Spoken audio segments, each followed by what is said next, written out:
जम्मू और कश्मीर के पुलवामा में चाटपुरा गांव में फौज और मिलिटेंट्स के बीच एनकाउंटर चल रहा है। सिक्योरिटी फोर्सेस ने इस एनकाउंटर में अभी तक एक मिलिटेंट को हलाक कर दिया है। बताया जा रहा है कि यहां 2 से 3 मिलिटेंट्स के छिपे होने की इत्तला मिली थी सिक्योरिटी फोर्सेस को। इलाके में सिक्योरिटी फोर्सेस का सर्च ऑपरेशन जारी है। गुज़िश्ता 10 घंटे में ये तीसरा एनकाउंटर है। पहले 2 एनकाउंटर्स में 4 मिलिटेंट मारे गए हैं। पुलवामा के चाटपुरा गांव में एनकाउंटर चल रहा है। गुज़िश्ता 10 घंटों में तीसरा एनकाउंटर है। इससे पहले के 2 एनकाउंटर्स में 4 मिलिटेंट्स को हलाक कर दिया है सिक्योरिटी फोर्सेस ने। फिलहाल पुलवामा में चल रहे इस एनकाउंटर में अभी तक 1 मिलिटेंट को हलाक किया गया है। बता दें आपको कि सिक्योरिटी फोर्सेस को 2 से 3 मिलिटेंट्स के छिपे होने की इत्तला मिली थी यहां। और हमारे साथी दाऊद नाइक फोन लाइन पर मौजूद हैं मजीद अपडेट लेकर इस खबर के हवाले से। दाऊद, पुलवामा के चाटपुरा गांव में ये एनकाउंटर चल रहा है। सिक्योरिटी फोर्सेस को मिलिटेंट्स की मूवमेंट की इत्तला मिलने के बाद इस एनकाउंटर की शुरुआत हुई। अभी तक 1 मिलिटेंट को हलाक किया गया है।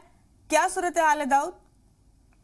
जी बिल्कुल, आपने बता फरमाया। जो कल रात देर गई यानी 1 बजे के आसपास चाटपुरा पुलवामा में तसादम शुरू हुआ है। इस तसादम आराई में अभी तक 1 मिलिटेंट जिसका ताल्लुक लश्कर तैयबा से है वो जाँ बहक हो चुके हैं और अभी भी पूरे इलाके में तलाशी कार्रवाई जारी है। जिस तरीके से सिक्योरिटी फोर्सेस को इन पुलिस के इलाके में 2 से लेकर 3 मिलिटेंट्स की मौजूदगी है। फिलहाल 1 मिलिटेंट को न्यूट्रलाइज कर लिया गया है और अभी भी पूरे इलाके में तलाशी कार्रवाई जारी है और मारे गए मिलिटेंट की साथी की तलाश जो है वो चल रही है। लगातार जनूबी कश्मीर में तसादम आराई देखने को मिल पा रही है। जैसे कि आपने अभी बताया कि पिछले 10 घंटों के अंदर अंदर ये तीसरा एनकाउंटर है और इन 3 एनकाउंटरों में दूसरा एनकाउंटर जनूबी कश्मीर के पुलवामा में जारी है। जी, तो ये चाटपुरा गांव में एनकाउंटर चल रहा है दाऊद, जाहिर सी बात है यहाँ पर आबादी भी होगी। किस तरह से इस ऑपरेशन को अंजाम दिया जा रहा है, किस तरह से सेफ्टी मेजर्स लिए गए हैं?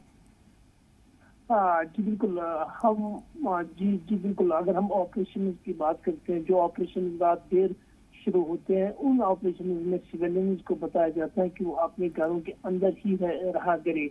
और अब जो रोशनी आ चुकी है, अब इस वक्त सिविलियंस को वहां से इवैक्यूएट किया जाता है और फिर ऑपरेशन को चलाया जाता है। तो अगर हम कल रात देर की बात करते हैं उस टाइम भी वहां पर सिविलियंस को अपने अपने घरों के अंदर रहने की हिदायत जारी की गई और अब इस वक्त वहां पे सिविलियंस को इवैक्यूएट करने की कोशिश की जा रही होगी। तो उसके बाद जब वहां से पूरा सिविलियंस को बाहर निकाला जाएगा, फिर से तलाशी कार्रवाई शुरू होगी, फिर से मिलिटेंट के साथ कांटेक्ट बनाया जाएगा और फिर से तसादम देखने को मिल पाएगा। जी, बहुत शुक्रिया दाऊद आपको हमारे साथ जुड़ने के लिए इस खबर पर। फिर आपसे अपडेट लेंगे। बहुत बहुत शुक्रिया।